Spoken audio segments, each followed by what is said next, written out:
नमस्कार दोस्तों, आपका स्वागत है एक बार फिर से आपके अपने YouTube चैनल में। दोस्तों, आखिर दुर्योधन ने मरते हुए क्यों उठाई थी 3 उंगलियां? दुर्योधन क्या बताना चाहते थे? दुर्योधन की 3 उंगलियां उठाने का कारण क्या है? आज के इस वीडियो के माध्यम से हम आपको बताएंगे कि दुर्योधन क्या कहना चाहते थे। दोस्तों, महाभारत अनेक दुर्लभ और विचित्र कथाओं से भरा हुआ पौराणिक ग्रंथ है। रिश्तों के चौंकाने वाले कई कथानक इसमें समाये हुए हैं। रिश्तों का एक ऐसा ही अजीब किंतु नजदीक का संबंध श्री कृष्ण और दुर्योधन का है। दोस्तों, दुर्योधन और श्री कृष्ण आपस में एक दूसरे के मित्र थे और श्री कृष्ण के पुत्र और दुर्योधन की पुतली का विवाह हुआ था। इसीलिए ये दोनों एक दूसरे के मित्र के साथ साथ समधी भी थे। दोस्तों, बात करते हैं कि मरते समय भगवान श्री कृष्ण को देखकर जाने क्यों दुर्योधन ने अपनी 3 उंगलियां उठाई थी। महाभारत के कई ऐसे रहस्य हैं जिनके बारे में बहुत कम लोग ही जानते हैं। दोस्तों, महाभारत में युद्ध दुर्योधन कौरवों का बड़ा भाई था। धर्म ग्रंथों के मुताबिक दुर्योधन अधर्मी और मूर्ख था। वह अपने मामा शकुनी की बातें मानता था और उसी के बताए रास्ते पर चलता था। दुर्योधन के घमंड और जिद की वजह से महाभारत का युद्ध शुरू हुआ था। आज हम बात करते हैं कि आखिर दुर्योधन ने क्यों उठाई थी 3 उंगलियां। दोस्तों, अगर हम बात करें महाभारत युद्ध में श्री कृष्ण भगवान कृष्ण की भूमिका की, तो वह एक सफल राजनीतिक की तरह थे। श्री कृष्ण जी का अवतार ही हुआ था और उस समय के अत्याचारी और अधर्म का अंत करने के लिए और धर्म की स्थापना के लिए महाराज कंस, युवराज दुर्योधन, शिशुपाल जो भी राजा अधर्म और अत्याचार के प्रतीक थे, उनका सर्वनाश करना और पृथ्वी पर धर्म की स्थापना करने के लिए ही श्री कृष्ण अवतरित हुए थे। दोस्तों, भगवान कृष्ण की गीता में यह स्पष्ट रूप से भगवान कृष्ण ने कहा है कि लक्ष्य महत्वपूर्ण है, ना कि वहां पहुंचने का रास्ता। महाभारत में भगवान कृष्ण का पहला लक्ष्य धर्म की रक्षा करना और अधर्म का नाश करना था। धर्म की रक्षा के लिए कृष्ण नियमों को तोड़ने से भी पीछे नहीं हटे। कहा जाता है महाभारत के युद्ध में भगवान श्री कृष्ण ने अर्जुन और दुर्योधन को 2 विकल्प दिए कि वह भगवान कृष्ण को चुने या निहत्थे होंगे, और फिर यह उनकी नारायणी सेना को चुने जो कभी नहीं हारी थी। दुर्योधन ने नारायणी सेना को चुना और अर्जुन ने भगवान श्री कृष्ण को।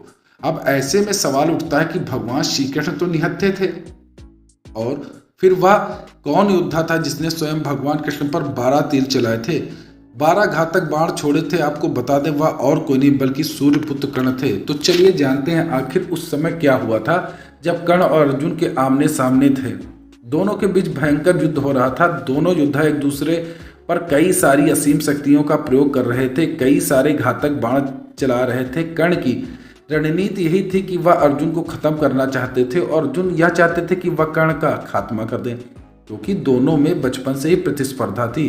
दोनों ही एक दूसरे को सर्वश्रेष्ठ धनुर्धर मानते थे। फिर वह समय भी नजदीक आ गया जब कर्ण ने अर्जुन को हराने के लिए सर्प बाण चलाने का निर्णय लिया। इस बात को कर्ण ने कई वर्षों से अर्जुन पर प्रहार करने के लिए रखा हुआ था।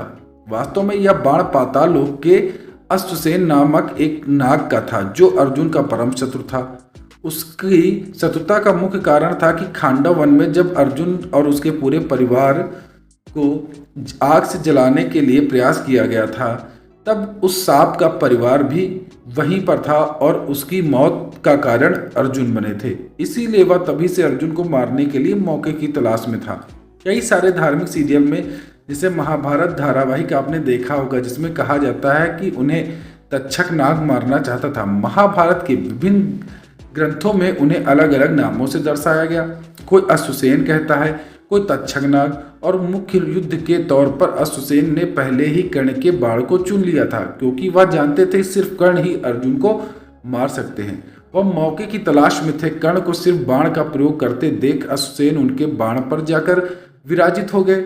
कर्ण ने अर्जुन पर तीर का निशाना चलाया। अर्जुन बाण का रूप धारण किए नाग को पहचान नहीं पाए, जबकि अर्जुन का रथ चला रहे उनके सारथी भगवान श्री कृष्ण ने अश्वसेन को तत्काल ही पहचान लिया और अर्जुन के प्राणों की रक्षा के लिए भगवान श्री कृष्ण ने अपने पैरों से रथ को भूमि पर दबा दिया।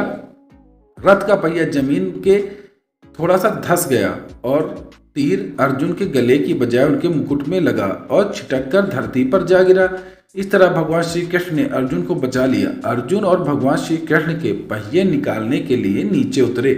तभी मौका देखकर कर्ण ने अर्जुन पर वार कर दिया। तभी अर्जुन की ढाल कोई और नहीं बल्कि स्वयं भगवान श्री कृष्ण बने। उसी समय मौके पर 12 तीर यानी 12 घातक बाण जाकर श्री कृष्ण के शरीर में धंस गए। पूरी सृष्टि के रचयिता भगवान विष्णु के अवतार स्वयं भगवान श्री कृष्ण ने उन बाणों के घाव को सह लिया। तब भगवान ने अर्जुन को अश्वसेन के बारे में बताया। अर्जुन ने 6 तीरों की सहायता से अश्वसेन के टुकड़े टुकड़े कर दिए और इस तरह भगवान श्री कृष्ण ने स्वयं पीड़ा सहते हुए परम प्रिय अर्जुन को बचा लिया। सिर्फ इसी वजह से कर्ण के 12 बाण स्वयं भगवान कृष्ण को लगे थे। दोस्तों, दुर्योधन बस कुछ ही समय में दम तोड़ने वाला था, लेकिन भूमि पर गिरते हुए उसने कृष्ण को अपनी ओर आते हुए देखा और बार बार अपने हाथ की 3 उंगलियां उठाकर कुछ बताने का प्रयास किया। पीड़ा के कारण उसके मुंह से आवाज धीमी धीमी निकल रही थी। ऐसे में श्री कृष्ण उसके पास गए और कहने लगे, क्या तुम कुछ कहना चाहते हो? तब दुर्योधन ने कहा कि उसने महाभारत के युद्ध के दौरान 3 गलतियां की हैं। इन्हीं गलतियों के कारण वह युद्ध नहीं जीत सका। उसका यह हाल हुआ कि इस पर दुर्योधन ने जवाब देते हुए कहा कि उसने कुरुक्षेत्र में सिर्फ 3 गलतियां की थी, जिसके कारण वह युद्ध हार गया।